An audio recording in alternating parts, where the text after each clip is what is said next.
kunci sukses dalam menaklukkan lahan rawa itu ada, untuk budidaya padi sawah itu ada 5 ya, panca kelola lahan rawa. Tapi kunci yang paling penting adalah pengelolaan airnya ya.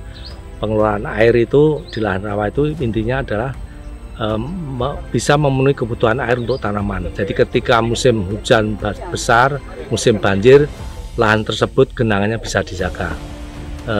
Itu bisa dilakukan dengan pembuatan tanggul, pembuatan saluran baik yang primer, sekunder, tersier, kuarter, sampai saluran di dalam petakan sawah, disertai dengan beberapa sarana pendukungnya seperti pintu air.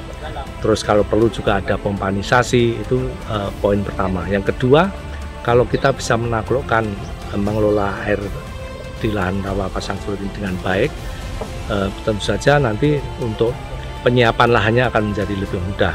Jadi pertama tadi adalah pengelolaan air, yang kedua penataan lahan dan persiapan lahan.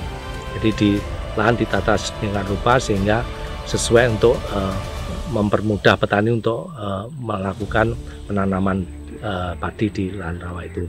Yang poin ketiga tentu saja, kalau poin 1 sudah oke, poin kedua sudah disiapkan lahannya, poin ketiga saprodinya akan lebih mudah dilakukan. Jadi ada pemupukan, pemberian dolomit, karena lahan-lahan seperti ini biasanya pada umumnya tanahnya sangat masam, pH-nya rendah, sehingga perlu dilakukan pengapuran.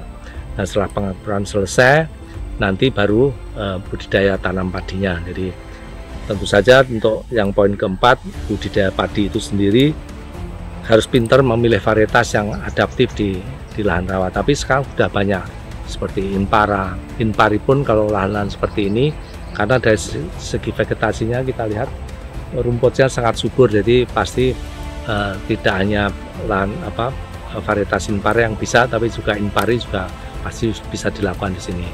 Nah, poin penting juga untuk terkait dengan budidaya padi dan pemilihan varietas tadi adalah bagaimana mengatur pola tanamnya, sehingga kearifan lokal juga masih tetap dipakai.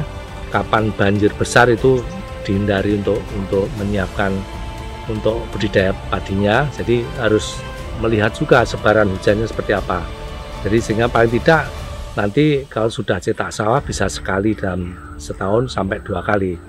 Banyak contoh di Sumatera Selatan, di Kalimantan Selatan itu yang semula lahan-lahan seperti ini dulu nggak bisa ditanami, sekarang bisa 2 kali 3 kali tanam.